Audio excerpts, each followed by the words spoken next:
할렐루야. 내일은 크리스마스 성탄절입니다. 그래서 오늘은 이 이사야서 32장 1절로 4절의 말씀을 가지고 우리 인생의 최고의 선물 그리스도라는 제목을 가지고 은혜를 나누겠습니다. 크리스마스에 아이들이 산타크로스를 기다리면서 선물을 기다리는데 정작 그 선물보다도 최고의 선물은 뭔가? 우리 주 예수 그리스도 당신이 나에게 오셨다는 것이 가장 큰 선물이죠. 모릅니다. 그것이 얼마나 큰 가치인지를. 알면 알수록 주님 앞에 매료가 되고, 알면 알수록 주님을 사랑하게 되고, 알면 알수록 주님을 더 가까이 하고 싶고, 알면 알수록 주님과 더 대화하고 싶고, 알면 알수록 그분의 사랑에 매료되어 내 인생을 맡기고 싶은 그런 마음이 듭니다. 내가 예수를 얼마나 사랑하는가에 따라 여러분의 인생의 가치는 매겨지는 것이죠. 그래서 율법은 주 예수를 사랑하라고 말하지만 그리스도의 복음은 우리에게 오셔서 당신의 존재를 우리에게 알려주시고 그 사랑 가운데 녹여져서 우리가 당신을 사랑하지 않으면 않을 수 없는 그런 보배로 여겨지는 것이 신앙의 전진입니다.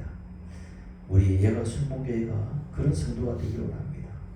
사랑하라 해서 억지로 사랑하고 예배 드리라 해서 억지로 예배 드리는 자가 아니라 정말 예수를 사랑해요. 정말 내 기도에 통하여 주님의 음성을 듣는 것이 어떤 누구의 달콤한 사랑 이야기보다도 그 말씀을 듣는 것이 좋고, 내가 세상의 많은 노래들보다도 주를 찬송하고 칭송하는 노래를 할 때에 내 영이 춤추며 기뻐하는 것을 보고 그것을 노래할 때에 여러분 인생이 변화가 되는 것입니다. 여러분 인생이 축복이 되는 것입니다. 한 대통령을 잘 만나고 권력자를 만나서도 잘 보이면 인생 좋지 않은데 만왕의 왕이신 그분을 앞에 와서 잘 보였다. 인생 끝나는 것이죠. 근데 많은 사람들이 버티주를 잘 못 찾아요. 많은 사람들이 인생을 사람을 의지하고 귀인을 의지하고 줄을 서고 돈을 의지하다가 낭망하죠. 그러나 그것들은 우리의 영혼이 지킬 수 없는 것입니다. 여러분은 정말 영의 눈이 열리고 귀가 열려서 주 예수가 진짜 내 인생의 최고 선물이라는 것을 알기를 원합니다. 그럴 때 여러분의 인생이 완전히 바뀌어요. 생각이 바뀌면 여러분 인생이 바뀌고 세속적인 말로 팔자가 바뀌는 것입니다. 그걸 모를 때는 다 종교인으로서 예배 한번 드리는 게 힘들고 고달픕니다. 그걸 한번 나와서 혼자 있는 것도 고달프고요. 그렇게 힘들게 살지 마시고 주 예수를 주여, 어떻게 우리 어머니는 우리 아빠는 저렇게 예수를 알았는데 나는 왜 모를까요? 주여, 당신의 존재를 나에게 더 비춰주소서 라는 그런 기도가 있어야 되는 것이죠. 그래서 내가 지식으로 아는 것이 아니라 내 존재적으로 진정한 내 인격 속에서 알을 하기를 원합니다. 그렇게 해서 이 한 해 크리스마스를 맞고 또 내년에 더 좋은 크리스마스를 맞고 그렇게 하기를 예수님으로 축원합니다. 많은 사람들이 메리 크리스마스라고 크리스마스가 되면 서로 인사를 나누고 덕담을 합니다.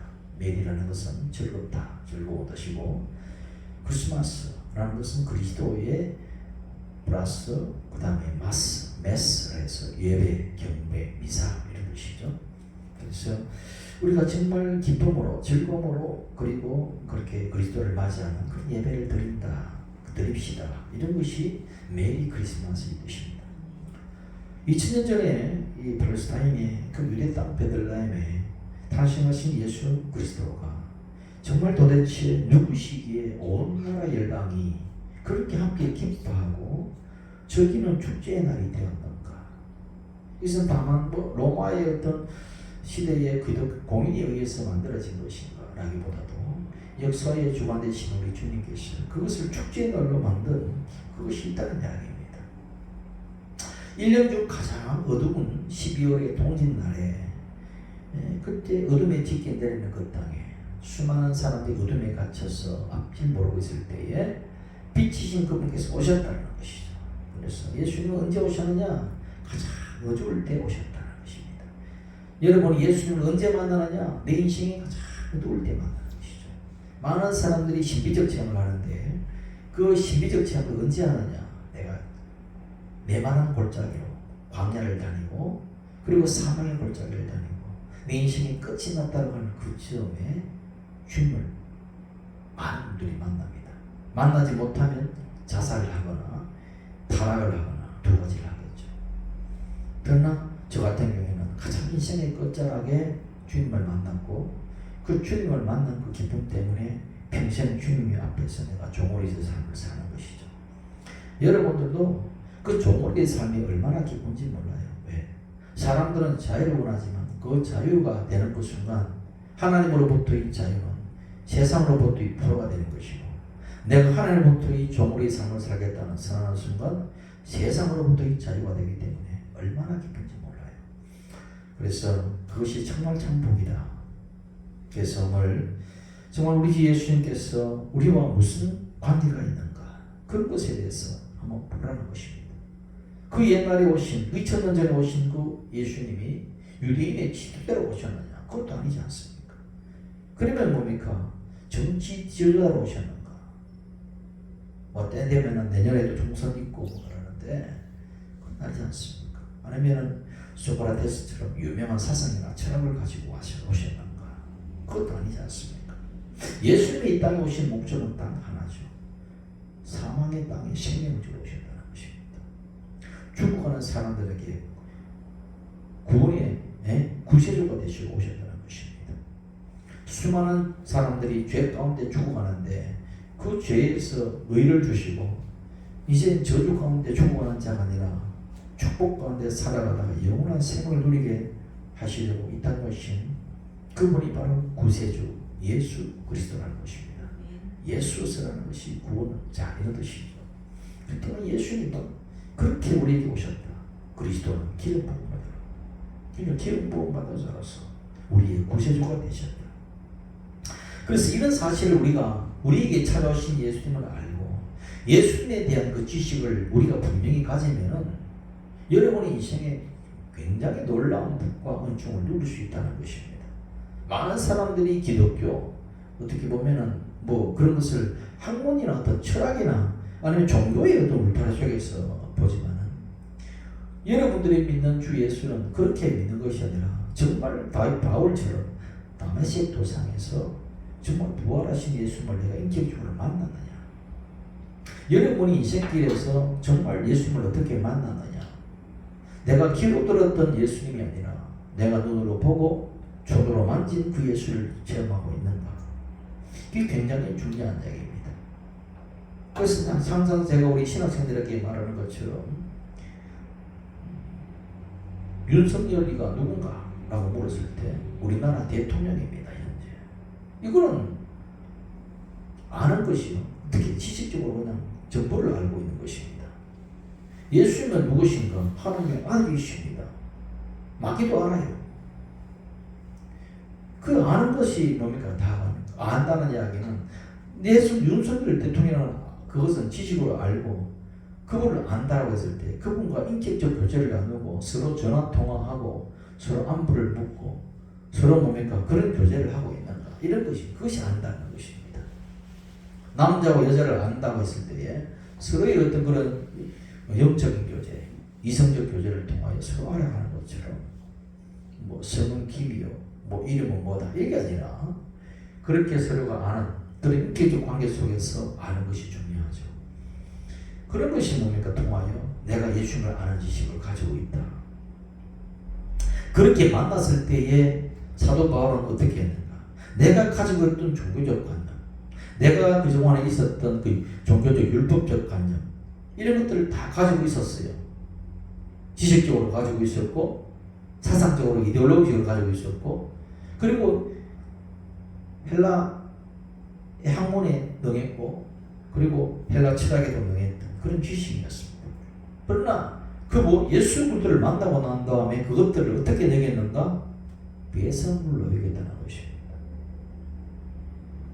여러분들이 학교에서 뭐 영어, 수학, 또 뭡니까? 윤리, 사회 여러 가지 학문들을 다 배우겠지요. 그것은 우리 세상에 살아가기에 필요한 것들입니다. 그 반드시 또 거쳐야 할 부분들이고. 그러나 그 모든 것보다도 가장 고상한 지식은 뭐다? 주 예수를 아는 지식이라는 것입니다. 이것을 어떻게 우리가 아무리 이야기해도 알 수 없는 것입니다. 내가 주님을 만났을 때 그것을 알게 되고 알 때는 결단하게 되는 것입니다. 그래서 말씀은 여러분에게 강요하지 않습니다. 그냥 간증할 뿐이에요.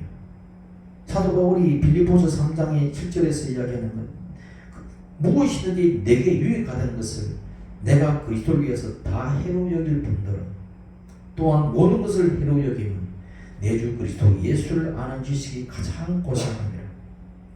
내가 그를 위하여 모든 것을 잃어버리고 배설물로 여기면 그리스도를 얻고 그 안에서 발견되려 하니 이렇게 말합니다.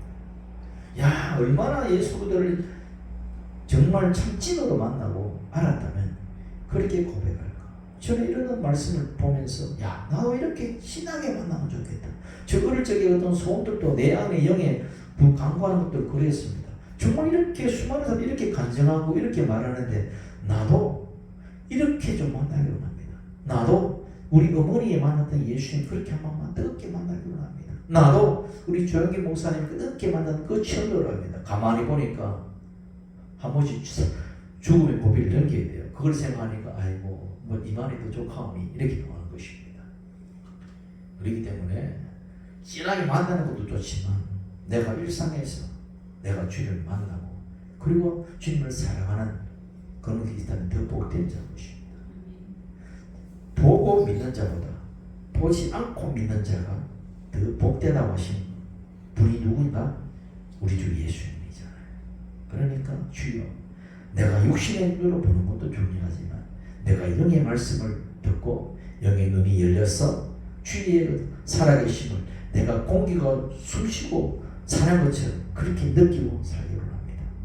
내가 무의식 중이라도 아이고 엄마야가 아니라 아이고 주님 아이고 주여 라는 그런 네 마디 소리가 터져나올 수 있도록 내 무의식 속에서도 완전히 주 예수로 전념되게 하옵소서. 그렇게 되어야 되죠. 저는 오래전에 25살 먹은 여자 청년이 어릴 적부터 절에 동자성으로 가서 거기에서 절밥을 먹고 오랫동안 살다가 중국 학원에 1980년대 이야기입니다. 제가 이야기는. 그때 같은 학원에서 중국어 공부를 배우는데 그 여자 청년이 이제 행자성이죠. 자기는 왜 중국어를 배우느냐. 중국을 배워서 중국의 불교를 포교하겠다. 이런 야심만만한 꿈을 가지고 왔어요. 저는 왜 중국어를 배우느냐. 저도 기독교의 복음을 위해서 내가 좀 미리 중국어를 배워야 되겠다. 뭐 이런 이야기를 하면서 서로가 포교와 선교에 관심을 가지고 이야기를 많이 나눈 적이 있었습니다. 근데 내가 깜짝 놀란 것은 자기가 어려움에 탁 넘어졌을 때 무의식적으로 나오는 이야기가 나무 관생보살 이런 이야기를 한 거예요. 그러니까 우리가 주여라고 하는 것하고 그분은 관생보살 나오는 것하고 얼마나 뼛속 깊이 그건 불신이 강했는지 자기 생각 속에서 무의식에서 나오는 네 마디 소리. 여러분은 네 마디 소리에서 뭐가 나오느냐? 예를 내시경을 했어요. 네 마디에서 무엇을 나오느냐? 그 안에 있는 영이 이야기해요. 그런 것처럼 우리는 뼛속 깊이 주님을 사랑하는 마음이 내 안에 있어서 내가 언제든지 내가 잘 되든지 못 되든지 어디든지 주 예수를 부를 수 있는 자, 그 사람이 복된 자고 그 사람이 복 있는 자고 그 사람이 가치 있는 자를 살고 있는 것이죠. 그래서 오늘도 우리가 여러분들에게 이 크리스마스 내일 아주 중요한 이야기를 하기 전에 오늘 이렇게 전반적인 이야기를 할 것입니다. 그래서 우리 주 예수님은 어떤 분인가에 대해서 정말 이사야 선지자는 예수님이 오시기 전에 600년 전의 인물입니다. 600년 전의 인물이죠. 그 600년 전의 인물이 성령의 감동에 대해서 옛날에 우리는 천하 만민이 다 성령을 받고 예언도 하고 방언도 하고 통역도 하지만은 그 구약의 시대 때는 예수님 오시기 전에는 특별한 하나님의 종 선지자로 기름 부음 받은 많이 성령을 받았습니다. 그래서 성령을 받아서 예언을 했어요. 그 예언의 말씀은 오늘 이 말씀 속에 녹아져 있는 것입니다. 뭐라고 말씀하시느냐? 한 왕이 오셔서 그 나라를 의로서 통치하게 하신다라고 이야기하는 것입니다. 한 왕이 이 땅에 오셔서 그 나라를 의로워 통치하신다. 그 왕이 누구냐? 주 예수 그리스도를 말씀하고 있는 것이죠. 어느 누구는 내가 뭐 허시라는 분은 내가 뭐다, 또 문시라는 분은 내가 뭐다 이러지만 다 가짜들이죠. 성령은 누구의 씨로 오시는 분이다. 여인의 후손으로 오시는 분이다. 아브라함의 씨로 오시는 분이다. 다윗의 후손으로 오시는 분이다. 다시 말하면 자라라고 해서 씨라는 뜻입니다. 다윗의 씨로 오셨다라는 것은 왕의 신분으로 오셨다. 아브라함의 씨로 오셨다라는 의미는 믿음의 씨로 오셨다라는 뜻이고, 그런 이야기예요. 그래서 우리 주님은 여인의 씨로 오셔서 또 아브라함의 씨로 오시고 새 왕국을 건설하시는 다윗의 씨로 오셔서 그렇게 우리를 다스리시는구나. 그래서 우리가 하나님의 통치, 그리스도의 통치 개념에서의 그 통치는 이 세상의 통치와의 개념과 다르다는 이야기를 알아야 돼요. 세상은 힘 있는 그리고 권력 있는 그런 자들이 나름대로의 자기 정의를 가지고 정의사회 구현, 그러죠. 우리나라도 정의사회 구현이라고 이름을 붙이고 득한 한 대통령이 계셨습니다. 지금은 이 땅에 계시지 않지만 그 정의가 뭐냐, 나름의 정의고 자기 중심적 정의고 자기 사상적 정의가 되는 것이죠. 그러면 어떤 것에 모든 것은 자기 권리가 중심에서의 보기에 정의가 된다면 그게 정의일까요? 다 나름대로의 자기 의를 가지고 내가 봐서 옳은 대로 행하는 것, 그것이 진정한 의가 될까요? 우리가 임진왜란의 일을 통해서 우리가 요즘 노량 해전인가요? 거기서 영화도 하고 하는데 일본에 편입해서 일본의 어떤 정의가 있을 것이고 또 우리의 조선의 나라에서는 조선의 정의가 있을 것이고 또 청나라의 정의가 있고 있는 것이죠. 이토고미고리 히로부미 같은 경우는 도쿠가와 이에야스 같은 경우는 우리 편에서 보면 아주 그냥 나쁜 사람이지만 일본의 어떤 편에서 보면 아주 애국자죠. 우리 안중근 의사는 우리나라 우리 민족의 관점에서 보면 가장 애국자지만 일본의 관점에서 보게 되면 테러리스트에 불과하죠. 그러니까 어떤 자기 중심, 자기 나라, 자기 민족, 자기 기준이 되어서 그 나름대로의 어떤 의를 행사할 때에 그 의가 전 세계 만국의 공통이 될 수 있을까? 안 된단 말이죠. 러시아와의 우크라이나의 이해관계에 걸리면 서로의 의를 주장하는 것이고 이스라엘과 아메리카, 저 팔레스타인 사람들의 관계 속에서 이슬람 관계 속에서 대치될 때 그것도 안 된다는 것이고 그러니까 무엇이 진짜 정의일까? 무엇이 의일까? 세상에는 정의가 없습니다. 마치 천군백군 나눠서 매일 천군 이겨라 백군 이겨라는 꼴을 되는 것이죠. 우리는 그렇게 길들여져 있고 그것이 이데올로기고요. 그런 정치를 일삼는 그런 것이 세상의 정의, 세상의 의라고 한다면 하나님의 의는 그런 의가 아닙니다. 예수 그리스도에 통하여 그 의를 하나님의 의를 가지고 오셔서 네가 그 일을 이루려고 하는 것이 아니라 하나님의 뜻을 고스란히 가지고 오셔서 하나님의 의를 제시하고 그 의를 네가 이루려고 하시는 것이 아니라 너 의를 네가 이루지 못하니 내가 이루어서 내 의를 너에게 선물로 주겠다. 이것이 하나님의 의예요. 엄청난 복음입니다. 이게 모세의 율법은 이 율법을 이렇게 이 기준이 이렇고 하나님을 사랑하라 이웃을 사랑하라 이런 것이 기준이니 너희가 이렇게 문서에서 지켜라. 안 되면은 금식도 하고 안 되면은 뭘로 하고 고행을 해서라도 수행을 해서라도 지켜라. 그래서 금식을 강조하는 것입니다. 왜? 내가 지켜야 하니. 그러나 복음은 것이 아닙니다. 너희의 연약하서 할 수 있는 그것을 내가 함으로 내 의를 너에게 선물로 주는데 너는 나를 믿기만 해라. 너를 나를 영접해라. 그러면 내 의를 너를 통하여 이루고 가겠다는 것입니다. 이게 복음인 것입니다. 얼마나 감사한지. 그래서 기독교에서 말하는 의는 내가 이루는 자기 의가 아니라 하나님이 주신 선물의 의라는 거예요. 거기서 신학적 용어로 칭의 그러는 거예요. 칭의. 세상에 의로운 자가 어디 있습니까? 아무리 도덕분 자더라도 그 나름대로 어둠이 있고 그 나름대로 뭡니까? 허물투성인 것입니다. 다 가보면 거기에요. 뭡니까? 사람들 보기에는 뭡니까? 다 그렇게 악한 행실을 하지 않다 뭐라도 그 마음 속에는 온갖 버릇들이 가득할 수 있다는 이야기입니다. 그렇기 때문에 이 세상에는 의를 주장할 수 있는 것이 없어요. 그래서 예수님이 오셔서 그것을 주셨다. 이 굉장히 큰 선물이라는 것을 알아야 되는 것입니다. 그래서 그 일을 이루기 위해서 예수님께서는 이 땅에 오신 것이죠. 어떻게? 가장 높은 자리에 오셨습니까? 가장 낮은 자리에 오셨습니까? 창조주가 피조물로 내려오는 것도 가장 낮은 자리에 내려오신 것인데 그보다 더 내려오시는 거예요. 석가모니 같은 경우는 왕의 신분으로 내려오잖아요. 왕족으로. 예수님은 가장 빛나는 목수의 신분으로 아들의 신분으로 내려오셔서 마구간에서 태어나셔서 그렇게 잘하시는 분. 자기 비용도 최고의 자기 비용에 자기 내려오심으로 오셔서 오신 분.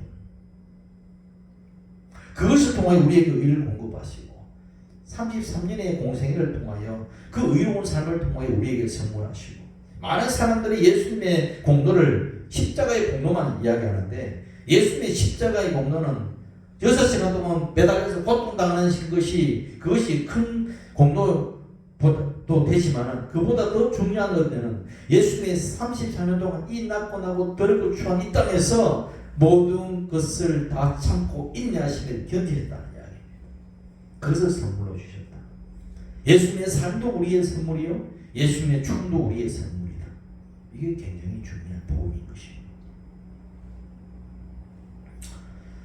그래서 율법의 의라는가 그다음 예수님의 의 차원은 다른 것입니다.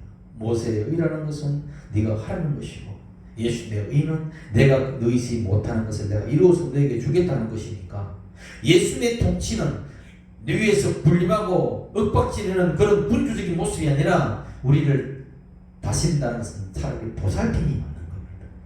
사람을 어찌그렇게 보살펴서 우리에게 안전한 곳으로 인도하시는 분. 마치 어머니와 같은 분. 그래서 이 크리스마스에 오신 우리 주님 예수님이 왜 우리에게 그렇게 복된 소식인가? 그것을 구체적으로 말씀하시는데 그 구체적 말씀 중에 하나가 오늘 그 사람은 광풍을 피하는 곳이다 이렇게 하는 거예요.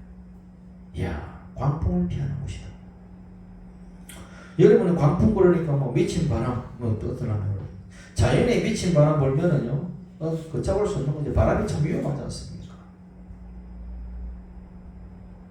그래서 바람도 미친 바람. 남녀 가정에서 바람 불면 어떻게 됩니까? 가정이 깨지잖아요. 가정에서 바람 났다 그러면 그건 깨지는 거죠. 자연도 바람이 크게 일어나면 미친 바람이 불면은 온통 넘쳐난 재앙이 몰려오는 것입니다. 그래서 이 부분들에 우리가 가만히 보게 되면 그나마 자연적인 강풍은요 우리가 잘 대비하면 야 폭풍 옵니다 대비하십시오 그렇게 하면은 어느 정도 극복은 돼요. 그러나 우리 인생에 부는 어떤 광풍이 있잖아요. 남녀간의 사별이다, 남녀간의 이별이다, 아니면 또 나름대로 고백을 마시고 또 여러 가지의 인생에서 내가 견디기 힘들 정도의 어떤 광풍들이 몰아올 때 그것은 참으로 극복하기 힘든 분들이 있다는 이야기입니다. 그리고 온 세상의 강풍이 죄악의 강풍이 가장 무서운 거죠. 미친 바람. 죄악의 강풍이 불으면 어떻게 인간을 죽이고 도둑질하는 것입니다.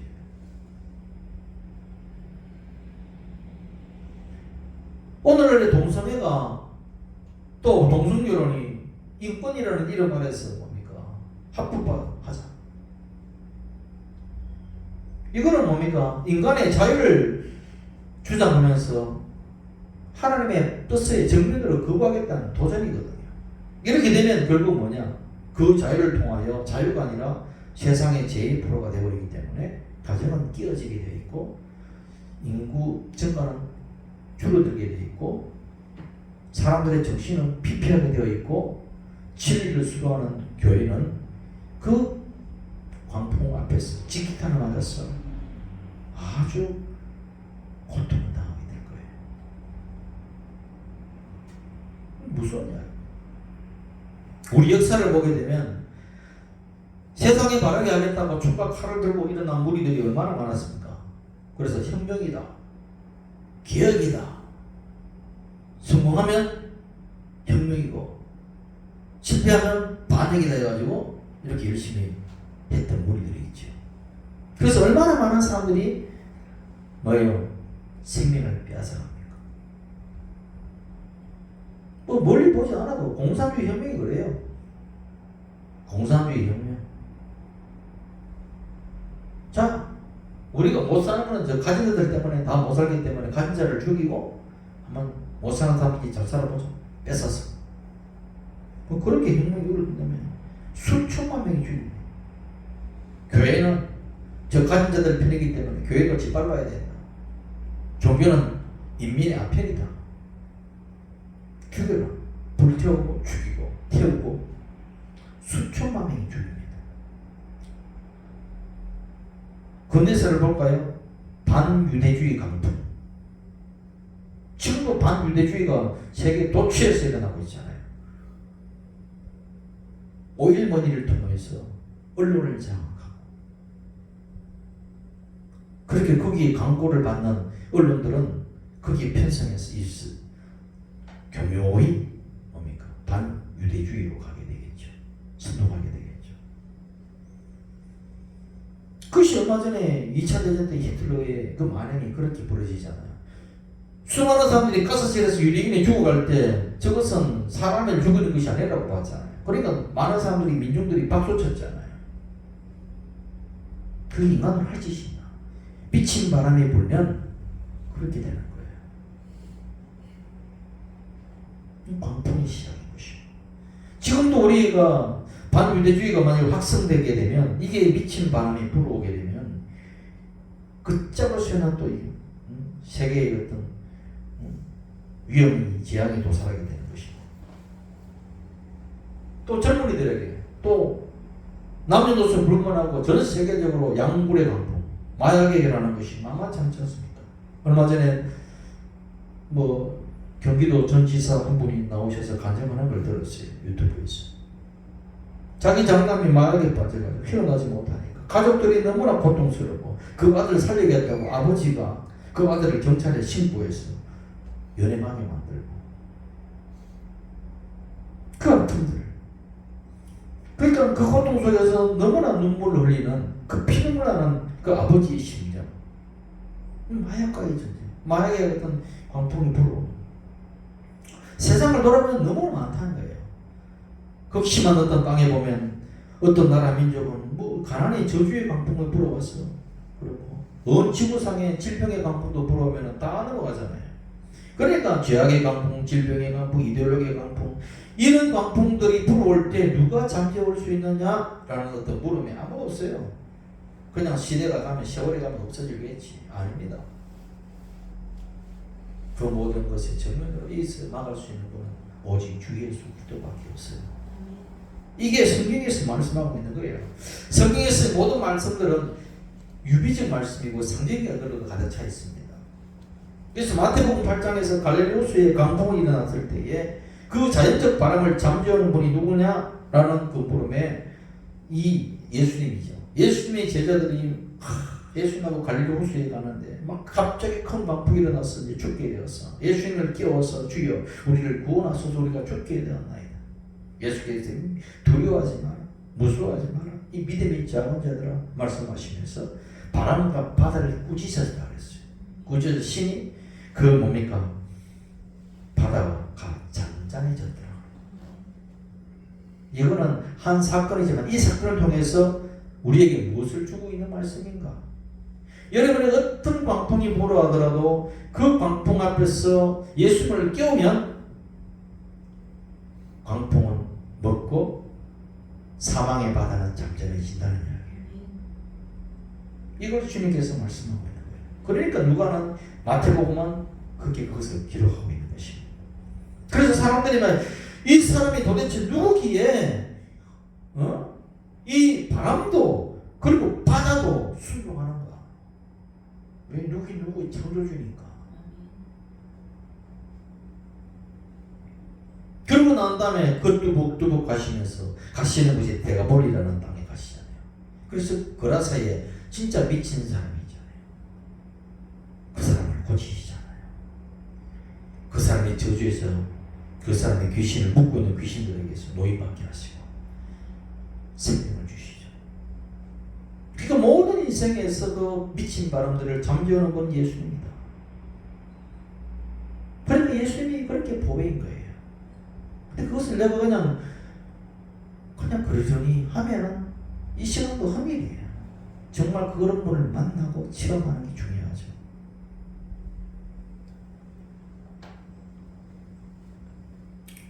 예수 그리스도가 없는 인생, 그리스도를 만나지 못한 인생들은 잠언 1장 27절에서 이야기합니다. 어떻게 하냐? 너희의 두려움이 광풍같이 임하겠고 너희의 재앙이 폭풍같이 여겠고 너희에게 근심과 슬픔이 임하리니. 이게 모든 인생들이 오는 거 아니에요? 잘난 사람 잘난 대로 관심 있고 못난 사람 못난 대로 관심 있는 거예요. 이게 그리스도 없는 인생의 특징입니다. 인생은 그래서 두려움과 재앙과 근심과 슬픔의 강풍 속에 사람들은 갈팡질팡하고 우리는 주 예수 앞에 와서 주여 이 바람을 잠재워 주소서. 나를 구원할 수 있는 분은 주님밖에 없사오니 오늘도 내가 주님 앞에 왔나이다. 주여 이 바람을 멈추어 주소서. 당신은 창조주여 우리 인생을 핸들링 하시는 분이니 주님께서 이 강풍을 잠재워 주소서. 그러면 우리의 죄악의 강풍도 십자가 안에서 다 끄게 들어가는 것입니다.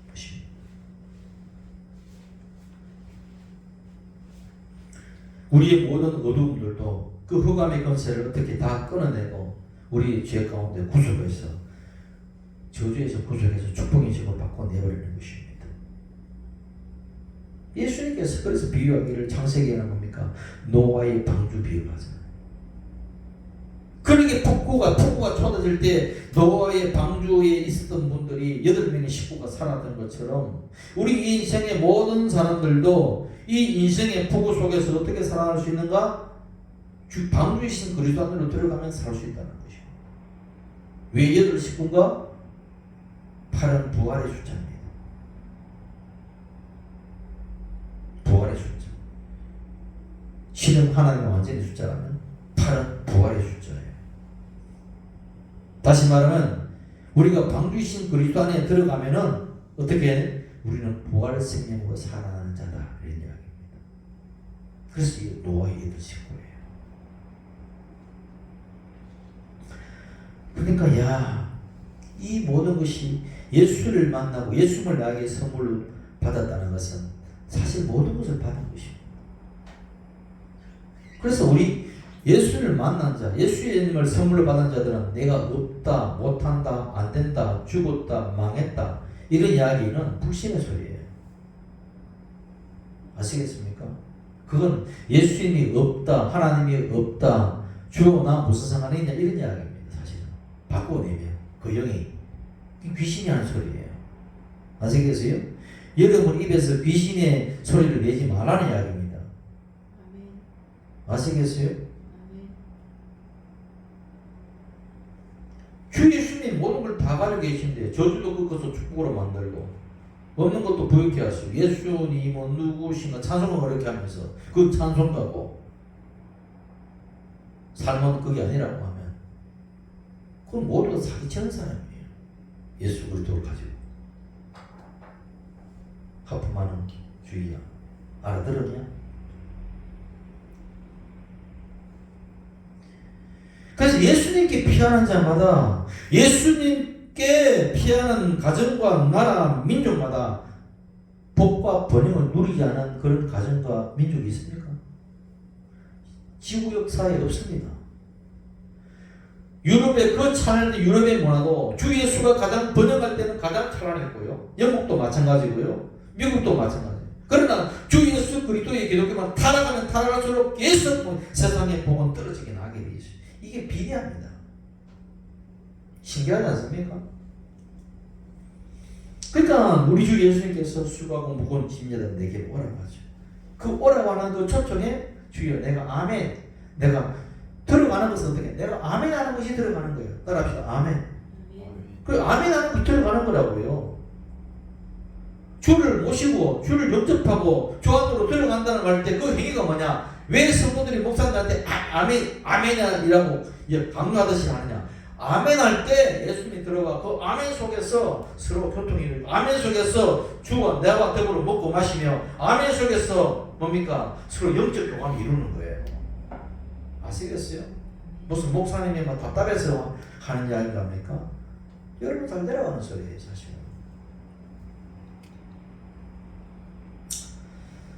둘째로 예수님은 폭우를 가리는 곳이다. 폭우를 가리는 곳이다. 폭우라는 것은 성경에서 하나님의 진노를 이야기하는 거예요. 하나님의 진노. 지금 이 지구상에 지구온난화로 인해 가지고 비 한 번도 안 오는 곳에서 막 폭우가 쏟아지고 매스컴에 나오죠. 그리고 뭐 비 오는 데는 아예 막 짝짝 말아가지고 나오지도 않고 지향이 끝이 없어. 이것은 뭐예요? 어떻게 보면 이 지구적인 재앙을 통해서 인간의 죄악을 경고하고 있는 것입니다. 그래서 이 죄악에 가능한 이 땅을 향해서 하나님의 엄청나게 쏟아진 이 폭우와 같은 하나님의 진노를 누가 감당할 수 있느냐는 이야기입니다. 누가 감당할 수 있느냐? 하나님의 그 어떤 쏟아지는 하나님의 진노의 그 잔을 누가 받을 수 있겠느냐? 손바닥으로 가릴 수 있겠습니까? 내가 작은 선행으로, 나의 한 선행으로 하나님의 진노를 막는다는 것은 손바닥으로 하늘을 가리는 것입니다. 내가 도덕과 수영으로 하나님의 진노를 막을 수 있느냐? 종교는 그렇게 가르치죠. 안 됩니다. 나의 약박한 윤리적 의식을 가지고, 사상을 가지고 그것을 하나님의 진노를 막을 수 있을까? 안 돼요. 잠언 16장 2절에 사람의 행위가 자기 보기에는 깨끗하게 보여도 여호와는 심령을 감찰하시느니라. 사람들은 행위로 나타나면 죄가 없어요. 그러나 하나님의 말씀은 네 속에 무엇을 가지고 있는 그 자체가 죄다. 단지 네가 용기가 없어 그것을 행하지 않았을 뿐이지. 탐심을 가졌다면 돌이켜낸 것이야. 미국에 일단 죽인 거죠. 그렇게 말씀하시는 거예요. 그러니까 사람들 보기에는 근사하게 보여도 위선이죠. 불꽃 같은 눈을 가지고 그 안에 있는 하나님의 영은 한 사람 한 사람의 마음을 중심을 들여다보시는 것입니다. 그래서 그 하나님의 영의 그 눈앞에 우리는 뭐라고 할 수밖에 없습니까? 나는 죽었다. 나는 죽었도다. 이거 몇 마디 소리밖에 없어요. 로마서 3장 10절에 기록된 바 의인은 없나니 하나도 없고 깨닫는 자도 없고 하나님을 찾는 자도 없고. 여러분이 하나님을 찾을 것 같습니까? 하나님을 찾으면 우리 행동 모션이 달라져요.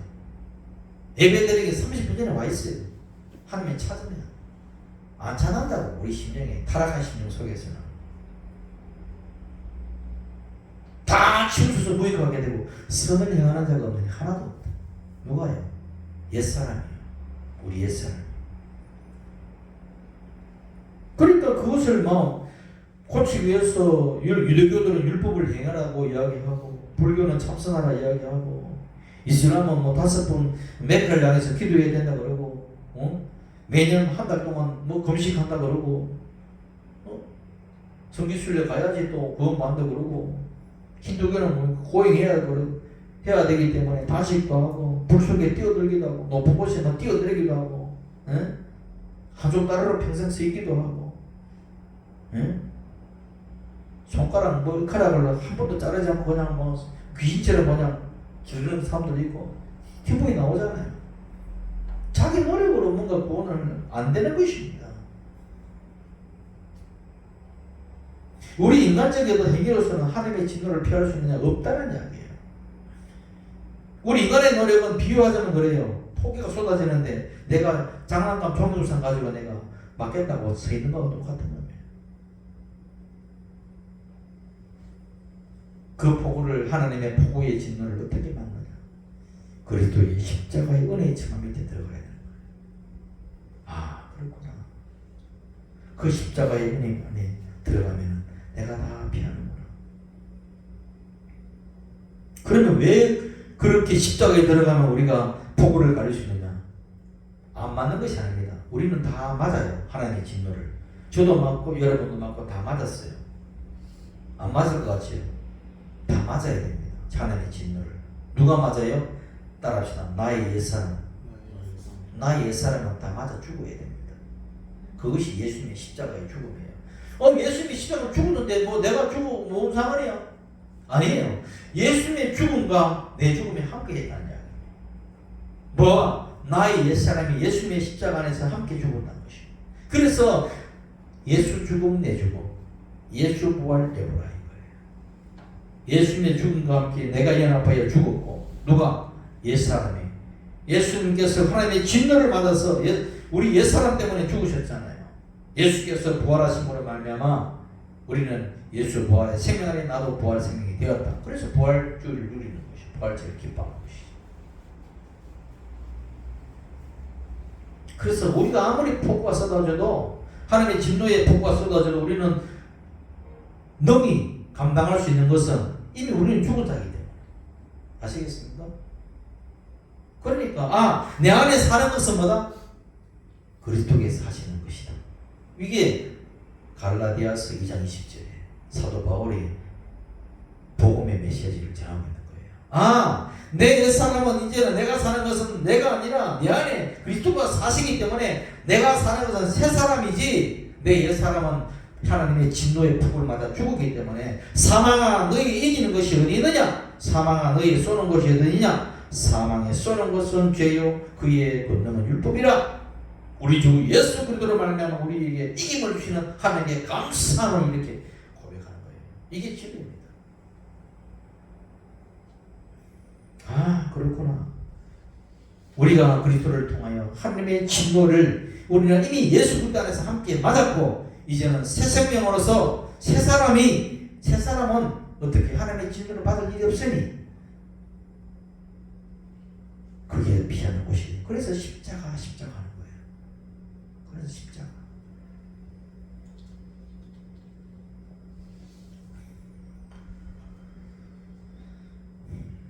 마지막으로 이 땅에 오신 주 예수님은 마른 땅의 뇌물 같은 분이다.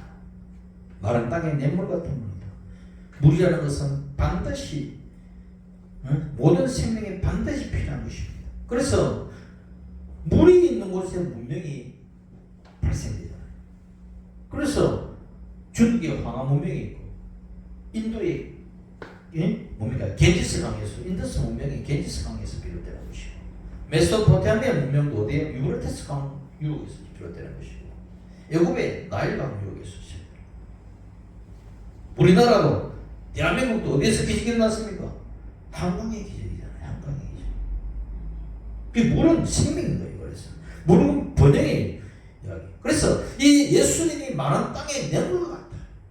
강가 같다는 이야기입니다. 야, 그렇구나. 그래서 어떤 인생도 예수 그리스도를 떠나서는 그 사람이 잘났거나 못났거나 많이 배웠거나 아니거나 간에 황폐한 인생인 거예요. 메마른 인생인 겁니다. 아시겠습니까? 그렇구나.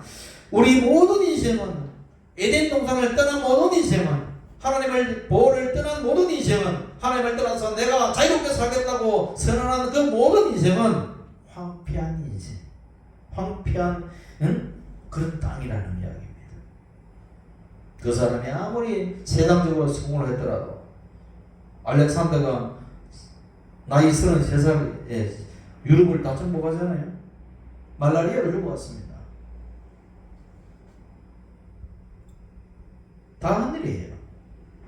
그렇게 호령에는 많은 사람들이 보수의 주를 믿는가 지구상에 다 가불다가 들어갔습니다. 악인이나 선인이나 할 것 없이 다 때가 되면 가요.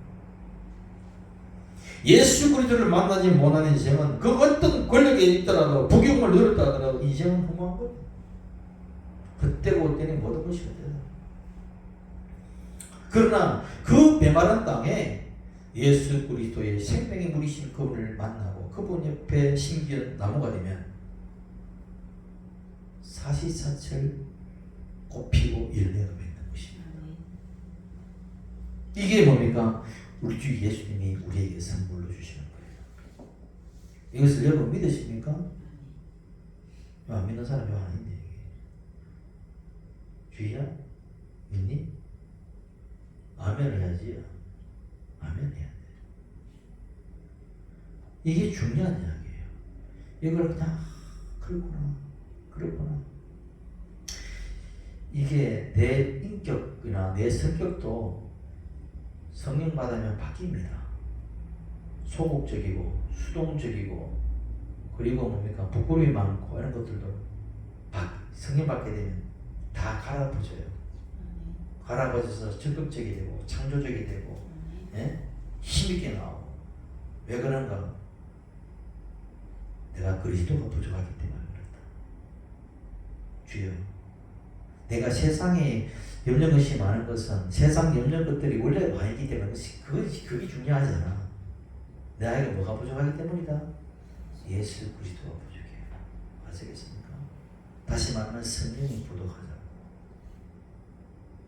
산소가 부족하면 호흡을 안 오죠? 똑같아요. 영적으로. 하품 오는 것도 왜 산소가 부족하면 하품 오죠? 말씀은 하품 오는 거 왜 그런 줄 아세요? 그리스도가 부족하기 때문에 계속 나오는 거예요. 그게 이 영적인 거예요. 이게 사실은. 그래서 주여, 내가 당신은 생명의 물, 예수님께서 내가 물이라고 이야기해요. 항상 물이다. 내가 주는 물을 먹는 자는 영원히 목마르지 아니하니. 보세요. 우리 주님은 물 주는 분이라. 왜? 예수님이 당신이 생수니까. 내가 주는 물은 그 속에 영생하도록 솟아나는 생물이다. 그러니까 사마리아 여인이 나 평생 그 물 나도 마시게 좀 주세요. 이미 마신다는 것이죠. 누구든지 목마르거든 내게로 와서 마시라. 내 속에서 생수의 간이 그렇다. 그래서 우리 절망에 막 쩍쩍 메마른 절망의 가슴에 예수 그리스도가 오시면은 생수가 막 희망의 생수가 막 솟아오르는 것이죠. 이게 역사죠. 저주받은 그 메마른 땅에 축복의 생수를 불긋 마셔야 됩니다. 아시겠어요? 그래야지 새로운 기쁨이지. 그래서 예수 그리스도 안이 뭐다? 물된 동산입니다. 아시겠습니까? 물된 동산 그러죠. 물된 동산이 사실 예수 그리스도 안이 물된 동산이에요. 그래서 우리 예가 순복음교회 성도들은 이 어둠의 동짓달에 생명의 빛으로 오신 주 예수를 영접하고 세상 왕이 다스리신 그런 고통받지 말고 진짜 만왕의 왕이신 그분의 통치를 받아서 하나님의 의를 누리시기 바랍니다. 우리 성도들은 이제는 죄악의 강풍, 질병의 강풍, 사망의 강풍 그 모든 강풍을 잠재우시는 우리 주 예수 안에 들어가서 승리의 그리스도를 누리시기 바랍니다. 이제 우리 예가 순복음교회 성도들은 이 크리스마스를 기점으로 해서 그리스도 안에 거해서 폭우를 피하십시오. 하나님의 진노의 폭우를 피해서 이 땅에도 그리고 내세에도 천국을 누리기를 예수 이름으로 축원합니다. 마지막으로 우리 예가 순복음교회 모든 성도들은 이제는 신행물이 흐르는 그 같이 흐르는 이 그리스도의 은혜에 그 은혜를 누림으로써 메마른 땅을 걸어가는 곤비한 인생이 아니라 정말 죽과 꿀이 흐르는 그런 가난 길을 걸어가는 축복의 성도 되기를 예수 이름으로 축원합니다. 기도합시다. 할렐루야.